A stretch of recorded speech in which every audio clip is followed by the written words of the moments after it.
Ya,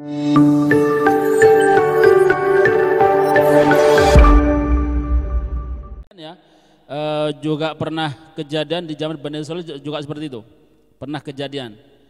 Ya, jadi ada orang, ada hadis juga Nabi menceritakan, yaitu di bawah itu ya, ada hadisnya tuh, innal abda la yasilu rahimah wa baqiya min umri salasa ayyam fayazidallahu ajalahu salasina sanah. Nah, ini sesungguhnya seorang hamba, ada seorang hamba yang la yasilu rahimah, menyambung saudaranya yang sudah terputus. Padahal dan umurnya tersisa 3 hari dalam Lauhul Mahfuz itu tercatat 3 hari bakal meninggal. Tapi ketika di masa 3 hari itu dia ternyata nyambung saudaranya, silaturahim ke saudaranya. Mungkin yang lama tidak tersambung disambung sama dia. Sehingga berkat dia bersilaturahim tadi, Allah Ta'ala menambahkan umurnya, ditambah ajalahu, Allah Ta'ala menundanya sampai salasina sanah 30 tahun. Ya, jadi setahunnya dilipat 10. Sehari dilipat 10 tahun. Asalnya 3 hari dia baru akan meninggal gara-gara silaturahim, sampai dia 30 tahun lagi baru meninggal berkat silaturahim. Dan kebalikannya, wa innar rajul la yaqta rahimah. Ada orang memutus keluarganya. Mungkin ada masalah apa gitu ya, terus diputus, enggak mau silaturahim, enggak mau sambang-sambang ke rumahnya mungkin.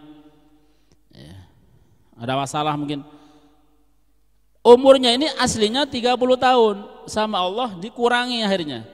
Ya, sama Allah dikurangi gara-gara dia mutus tadi, dikurangi hanya menjadi 3 hari meninggal. Nah, makanya hati-hati. Ya, layak tok dia memutus rahimah, silaturahim. Wa baqiya min ajalih salasuna sanah, dan masih tersisa umurnya itu padahal 30 tahun.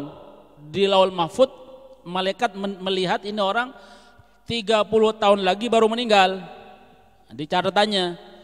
Tapi gara-gara dia mutus saudaranya, tidak bersilaturahim, fayuraddu ajaluh ila salasati ayyam. Allah membalik, dibalik Allah Ta'ala ya, radda yurdu ya, dibalik, diganti oleh Allah Ta'ala ajalnya menjadi 3 hari. Gara-gara memutus keluarganya. Nah, ini tinggal sedikit ya.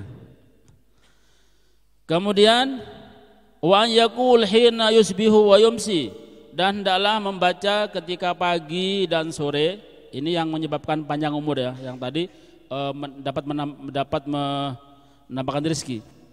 Membaca pagi dan sore kulla yaum salasa marat 3 kali. Subhanallah mil al mizan wa muntahal ilmi wa mablaghar ridha wa zinatal arsy, la ilaha illallah mil al mizan wa muntahal ilmi wa mablaghar ridha wa zinatal arsy. Wallahu akbar. Ya. Jadi ini semuanya. Wallahu akbar mil al mizan wa muntahal ilmi wa mablaghar ridha wa zinatal arsy. Sampai sini. Jadi dari atas apa? Subhanallah mil al mizan wa muntahal ilmi wa mablaghar ridha wa zinatal arsy. Wa la ilaha illallah mil al mizan wa muntahal ilmi wa mablaghar ridha wa zinatal arsy. Wallahu akbar mil al mizan wa muntahal ilmi wa mablaghar ridha wa zinatal arsy. Sampai sini 3 kali ya, 3 kali pagi sore. Ini dapat memanjangkan umur ya. Baca cek panjang umur. Wa an yahtariza an qat'il asjari rutbah illa inda darurah, dan hendaklah menjaga dari memotong al-asjar, pohon atau tumbuhan ar-rutbah yang masih basah, yang masih hidup. Moro-moro ono pohon tebangi gitu ya, tanpa ada penyebab. Ini dapat nggarai apa tadi? Ndang mati orang ini. Didik sambeti apa tadi? Ada rumput-rumput, ada pohon-pohon tanpa ada hajat. Kalau ada keperluan enggak apa-apa. Mungkin kita punya kebun, jalannya takut ada ular, nanti dibersihkan gitu ya. Atau mungkin di depan rumah biar kelihatan indah bersih dari apa tumbuh-tumbuhan yang liar, kita apa tadi kita bersihkan dakwah kalau karena ada hajat. Makanya ini illa indad darurah, kecuali darurat, ada keperluan tidak apa-apa. Tapi selama tidak ada keperluan apa-apa, kalau bisa jangan gampang-gampang memotong pohon-pohon yang masih hidup, yang masih basah. Ya. Jadi nebangi pohon, pokoknya tebang lapon nih saking ae gitu ya. Ini tidak boleh. Ya. Dapat menyebabkan endang mati gitu ya. Ya. Wa nyahtarja an qatil asjar rutbah illa inda darurah. Terus juga wa isbagul wudu wa shalah bit ta'dhim.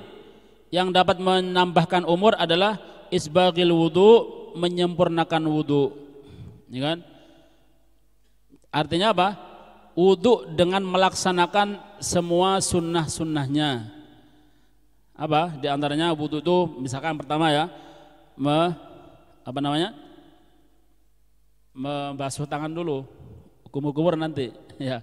Baca bismillah, kemudian baca bismillah, ini kemudian berkumur-kumur, menghirup air, kemudian membasuh muka 3 kali, kemudian dan beserta doanya ya.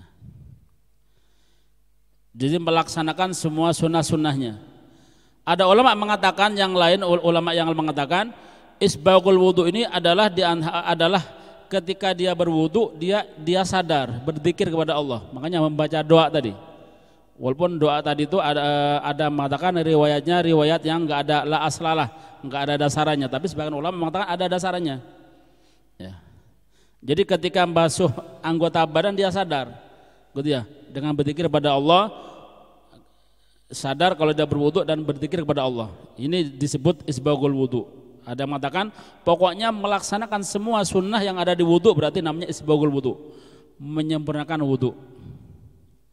Ya, 3 kali digosok, ya kan, menyelah-nyelahi.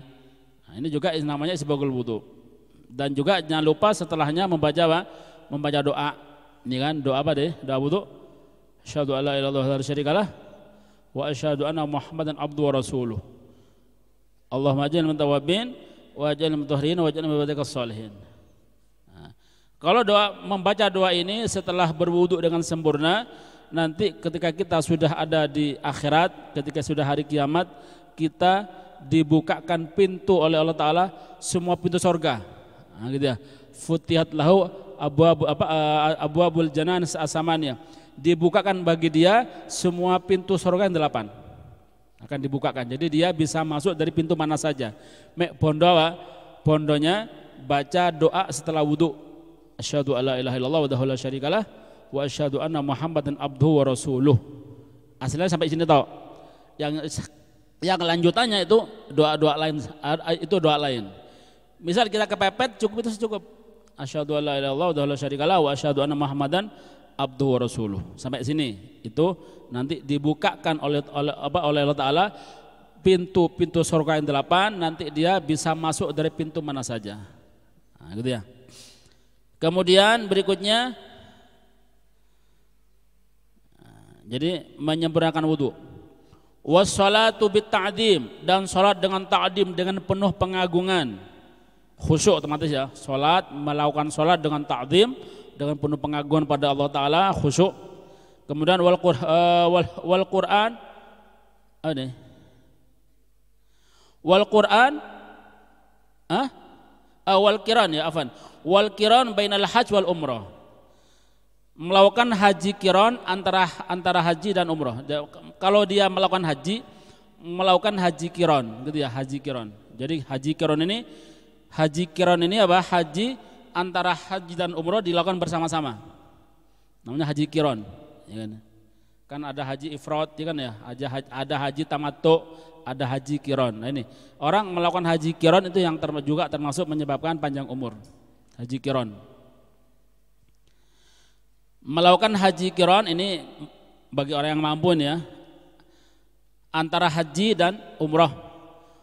Wa hifdzus sihah, menjaga kesehatan. Nah ini juga yang dapat otomatis ya, menjaga kesehatan. Kalau tidur ya cok sembarangan, nanti tidur tanpa alas, nanti akhirnya dia dadanya sesak, endang mati aja. Gara-gara dia masuk angin. Nanti takut kena angin duduk dan macam-macam. Ini gara-gara tidur di tempat-tempat yang enggak strategis. Ya, akhirnya nanti gangguan pada dada dan macamnya. Nah, kita kalau niat untuk menjaga tubuh ini itu pahala sebenarnya. Ya. Jadi kita pakai kasur, nggak ada kasur ya, minimal karpet lah, pakai selimut yang genah. Kalau kita niati dengan niatan baik itu pahala sudah. Mubah gitu ya. Berselimut mubah, berbantal mubah. Cuma kalau kita niati dengan niatan yang baik untuk hibdus sihah, ya, menjaga kesehatan, mensyukuri nikmat Allah atas jasad ini, itu sudah pahala, ibadah tidur kita.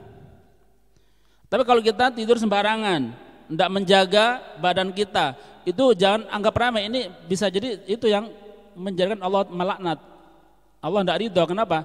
Ini badan kita ini bukan milik kita, gitu ya. Miliknya Allah Taala. Suruh kita jaga. Jangan sembarangan, gitu ya. Tidur sembarangan, tidak pakai kumul, tidur di langsung di bawahnya langit tanpa naungan apa-apa, niru Nabi Musa gitu misalnya. Jangan, tidak boleh. Jadi badan kita punya hak, harus dijaga, wajib kita menjaga badan kita. Kalau kita enggak menjaganya kita dosa, tanggung jawab dari Allah Ta'ala. Hibdus sihah, menjaga kesehatan ini termasuk hal-hal yang menyebabkan panjang umur. Wala buddha an yata'allam syai'an minat tib, dan harus juga belajar sedikit tentang masalah kedokteran biar kita ini bisa sedikit banyak menjaga diri kita. Tanya-tanya tentang dokter bagaimana cara menjaga diri, ya kan? Harus nih kalau bisa. Wa yatabaruk bil asaril waridah fit tibbi alladhi jama'ahu Syekhul Imam Abul Abbas Al-Mustaqfiri fi kitabihi al-musamma bi tibbin nabi alaihi salatu wassalam yajiduhu man yatlubuh. Dan bertabaruk dengan asar ini peninggalan-peninggalan al-waridah yang datang dari Nabi sallallahu alaihi wasallam, bagaimana caranya Nabi itu menjaga diri, bagaimana caranya Nabi mengobati, itu sudah ada ya. Itu nanti juga ada di kitab Wasailul Usul, ya, tentang bagaimana Nabi menjaga kesehatannya, Nabi menjaga jiwanya untuk demi kesehatan. Ini juga ada, terutama juga di kitab-kitab yang khusus untuk pengobatan. Nah, gitu ya. Ini kita bertabaruk dengan itu, bertabaruk dengan sesuatu yang telah dilakukan oleh Nabi. Nah, gitu ya. Bagaimana caranya Nabi menjaga kesehatan, gitu ya. Bagaimana caranya Nabi kalau minum tuh biar enggak keselak, bagaimana gitu ya. Karena ini sudah ada semua, sudah diajarkan oleh Nabi. Nah, kita layak bertabaruk dengan itu. Walaupun nanti kita juga tidak menutup kemungkinan kita memakai cara-cara yang modern ke dokter. Jadi kalau ke dokter ini cara modern, ya. Kalau cara-cara yang dari Nabi ini lain lagi nanti. Nah, gitu.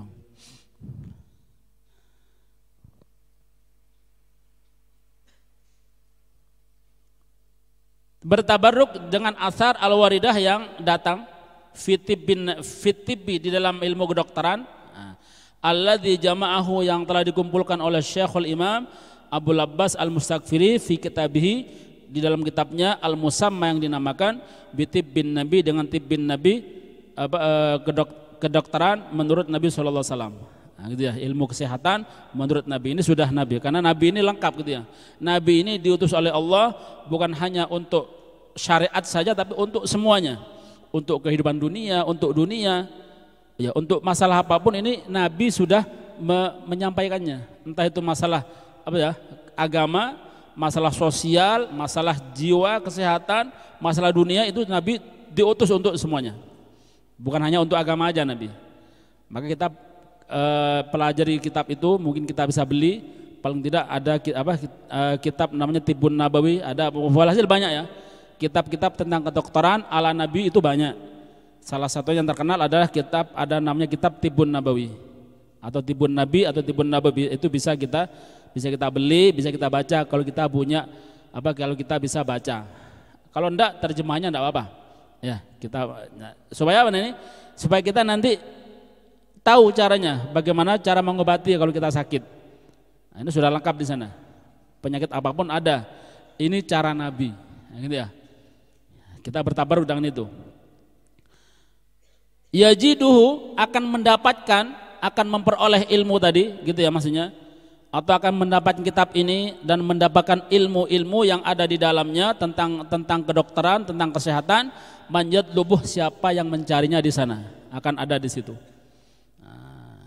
Walhamdulillah alat tamam, dan segala puja bagi Allah alat tamami atas kesempurnaan. Wassalatu wassalam ala sayyidina Muhammad afdhalur rusulil kiram, dan salawat salam semoga tercurah kepada Nabi sallallahu alaihi wasallam, kepada Nabi Muhammad afdhalur rusuli, nabi yang menjadi paling utamanya rasul, al-kirami yang mulia.